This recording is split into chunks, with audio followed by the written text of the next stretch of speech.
السلام علیکم فارورز، میں اسکر چودھری پاکستان تحریک انصاف اور حکومت کے درمیان جو مذاکرات چل رہا تھا، معاملہ دو دور ہو چکے تھے، اور اس کے بعد اب لگتا ہے کہ یہ جو مذاکرات والی جو گاڑی ہے نا، یہ پٹری کے اوپر سیدھی نہیں جا رہی ہے، اور یہ کسی وقت بھی یہ پٹری سے اتر بھی سکتی ہے۔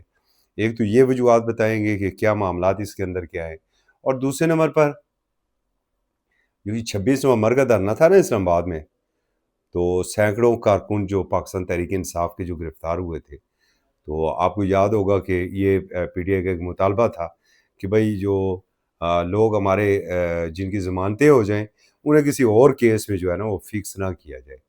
تو 2 جنوری کو گڈ جسٹر کے طور پر جو ہے وہ 278 کے قریب لوگوں کی جو ضمانتیں ہوئیں، اور حکومت نے کسی اور کیس میں انہیں فکس بھی نہیں کیا۔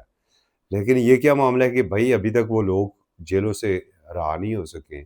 آج 5 تاریخ ہے، اور وہ وجوہات کیا تھی اس کی، یہ تھوڑی سی آپ کو دیں گے، آگاہی دیں گے۔ تو سب سے پہلے آپ کو بتائیں کہ یہ جو مذاکراتی عمل تھا، مذاکراتی عمل کے لیے جو کمیٹی بنائی تھی، بانی چیئرمین عمران خان صاحب نے یہ کمیٹی بنائی تھی، اور یہ کمیٹی بڑے عرصہ تو 10-15 دن، کیونکہ 2 ہفتے تو یہی چلتا رہا کہ جی ہم مذاکرات کے لیے تیار ہیں۔ اب حکومت سنجیدہ نہیں ہے، پارلیمان کے اندر بھی، پارلیمان کے باہر بھی، اور اس کے بعد پھر جو ہے حکومت نے کمیٹی بنائی، اور جب تک حکومتی کمیٹی نہیں بنی تھی، تو جب بھی ہمارا سوال ہوتا تھا جو حکومتی زعماء ہیں، چاہے کوئی منسٹر ہے، چاہے ان کا کوئی مرکزی لیڈر ہے، تو وہ ایک ہی کہتے تھے جی کہ چونکہ گارنٹر کوئی نہیں ہے، چلیں ہم بات جی شروع کریں گے، تو اس کی کیا گارنٹی ہے کہ وہ پی ٹی آئی اس کو تسلیم کرے گی؟ تو اس لیے ابھی یہ مذاکرات شروع نہیں ہو رہے۔ لیکن جب پہلا مذاکرات کا جو پہلا دور ہوا، پہلے دور کے بعد جب رانا ثناء اللہ سے ہماری بات ہوئی، تو رانا ثناء اللہ صاحب کا یہ کہنا تھا جی کہ نہیں، کسی گارنٹی کی ضرورت نہیں ہے، اور یہ میں آپ کو دعوے سے کہتا ہوں کہ یہ مذاکرات 100% کامیاب ہوں گے۔ اس وقت تک پاکستان تحریک انصاف کے 4 مطالبات تھے، اور اس کے بعد وہ 2 مطالبات کے اوپر آئی، پھر وہ 3 مطالبات کے اوپر چلی گئی۔ تو جو 2 مطالبات تھے وہ یہی تھے، اس میں ایک تو 9 مئی اور 26 کا جوڈیشل کمیشن تھا، اور عمران خان سمیت سیاسی کارکنوں کی رہائی تھی۔ اور پھر جو تیسرا مطالبہ دوسرے دور میں جو سامنے ہمارے آیا تھا، وہ یہ تھا کہ ٹھیک ہے عدالتوں کا ہم سامنا کر رہے ہیں، لیکن جو لوگ وہاں سے رہا ہو رہے ہیں ان کے خلاف کوئی دوسرا کیس نہیں بنایا جائے گا۔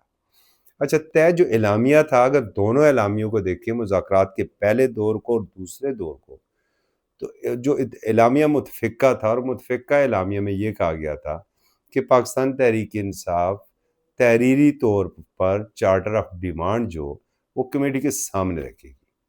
پہلے دور میں بھی انہوں نے وقت لیا، دوسرے دور میں وقت لیا، اور اب آج جو ہے وہ نیا پینڈورا باکس اس وقت کھلا جب سابق اسپیکر اسد کیسر صاحب کا ایک انٹرویو آیا، اور اس انٹرویو کے اوپر جب ان سے سوال کیا گیا تو انہوں نے کہا دیکھیں جو کمیٹی اجلاس چل رہے ہوتے ہیں تو وہ آن ریکارڈ ہوتے ہیں، اور اس کے جو میٹنگ منٹس ہیں وہی چارٹر آف ڈیمانڈ سمجھ لیں۔ اب کاغذ دینا نہ دینا یہ کوئی اتنا معنی نہیں رکھتا۔ تو یہ ایک بہت بڑی بات انہوں نے کر دی تھی۔ اور پھر دوسرے نمبر پر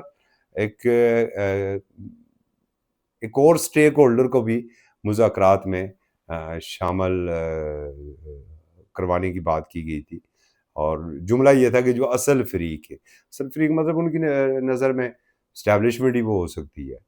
تو اس کے بعد جو لگ رہا ہے کہ تھوڑا سا یہ مطالبات کی جو گاڑی ہے نا، اور یہ مذاکرات کی گاڑی، یہ تھوڑی سی اچکولے لینا شروع ہو چکی ہے۔ اب ایک اور جو یہ تھی کہ کل 6 تاریخ کو فیصلہ آنا تھا، وہی 190 ملین پاؤنڈ والا، اب وہ معاملہ ہمیں آگے جاتا نظر آ رہا ہے۔ ہمیں تو پرسوں ترسویں بتا دیا گیا تھا کہ اب 6 کے بجائے وہ 8 کے اوپر جائے گا، لیکن ایک بات بتا دوں، بڑا اہم کیس ہے، اس کے فیصلے کے اوپر شاید سب کی نظر ہے۔ اور پھر جو ایک وہ تھا 9 مئی کے بعض لوگوں کی جن کو سزا ہو گئی تھی 19 کے قریب، ان کی جو رہائی تھی، اچھا رہائی ہوئی ان کی گڈ جسٹر کے طور پر، آرمی چیف نے وہ کیا، لیکن وہ پھر وہی ہے کہ جب بات لونڈے لپاڑوں تک پہنچ جاتی ہے نا، تو وہ اس کو اب وہ ٹرولنگ جو ہو رہی ہے سوشل میڈیا کے اوپر، تو وہ اسے کہہ رہے ہیں کہ ریاست نے گھٹنے ٹیکو. بھائی ریاست اتنی کمزور نہیں ہوتی ہے، اور پاکستان کی ریاست تو ویسے بھی اتنی کمزور نہیں ہے کہ آپ کے وہ چند ٹرولنگ سے وہ گھٹنے ٹیک دے. گڈ جسٹر کے طور پر ہوا ہے، وہ قوم کے بیٹے تھے. آپ تو باقی جو ابھی اندر ہے آپ ان کے لیے مثال پیدا کر رہے ہیں. تو کیا ایسا گڈ جسٹر جو ہے وہ باقیوں کے لیے بھی آئے گا کہ اگر آپ اس طریقے ایک نیا بیانیہ بنا. پاکستان تحریک انصاف کو جو میں تو تقریباً 2007 سے بطور رپورٹر کور کر رہا ہوں، آج بھی کور کر رہا ہوں، اور میں تو یہ بالکل ببانگ دھولیے کہہ سکتا ہوں کہ بیانیہ بنانے میں پی ٹی آئی سے ماسٹر کوئی ہے ہی نہیں. آپ نے فارم 47 کی حکومت کا بیانیہ بنایا.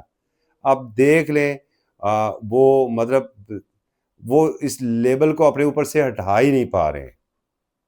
آپ نے زرداری صاحب کو، نواز شریف صاحب کو چور اور ڈاکو قرار دیا، بیانیہ بنایا. وہ جتنی مرضی وہ صفائیاں دے رہے ہیں، جس عدالت سے وہ باعزت بری ہو جائے، یہاں تو یہاں باہر کی عدالت سے وہ باعزت بری ہو جائے، وہ اس بیانیے کا توڑ نہیں ہو سکا ہے. یہ جو اس طرح کے بیانیے ہیں نا، یہ بیانیے پھر جو ہے نا باقیوں کے لیے مسائل پیدا کرے گی.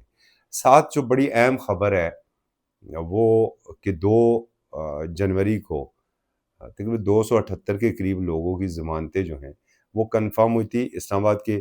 یہ مقدمہ نمبر 554 ہے، 554/24، اور یہ تھانہ مارگلہ تھا، تھانہ کوسار، تھانہ سی آئی اے، اچھا یہ تھانہ ترنول، یہ جو جتنے بھی اسلام آباد کے مختلف تھانوں کے جو مقدمات تھے نا، تو ان کے اندر سے 278 لوگوں کی ضمانتیں جو ہے انسداد دہشت گردی عدالت کے جج صاحب ہیں انہوں نے منظور کی تھی، اور یہ 2 جنوری کی بات ہے.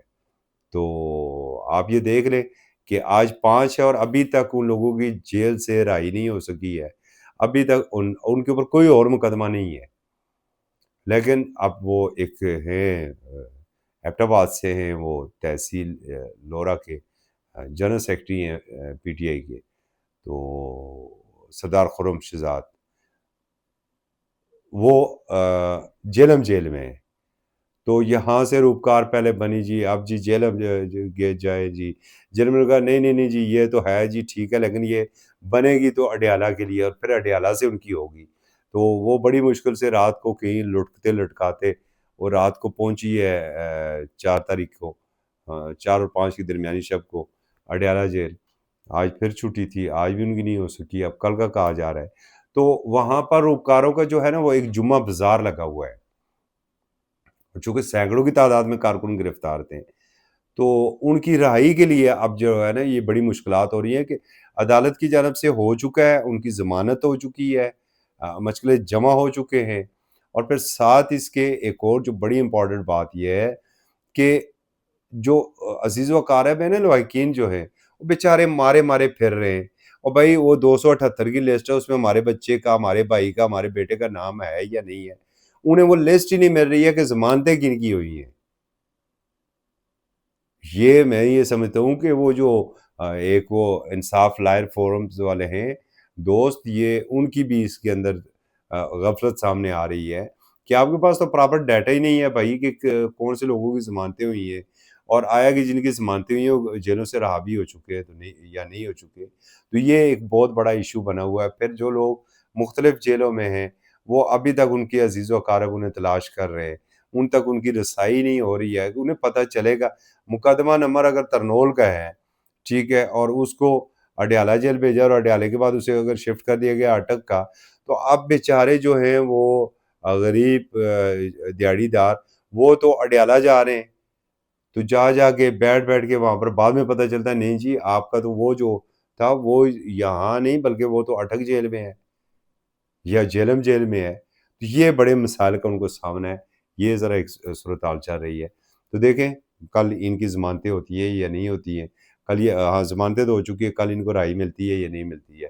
کچھ لوگوں کو ایک مزید کیسز میں ان کو لیا گیا ہے، لیکن اب یہ ڈیپینڈ کرتا ہے جو ریلیشن ہے پاکستان تحریک انصاف بٹوین گورنمنٹ، کہ اب یہ مذاکراتی جو اونٹ ہے یہ کس کروٹ بیٹھتا ہے. اسکر چودھری کو اجازت دیجیے. اللہ حافظ.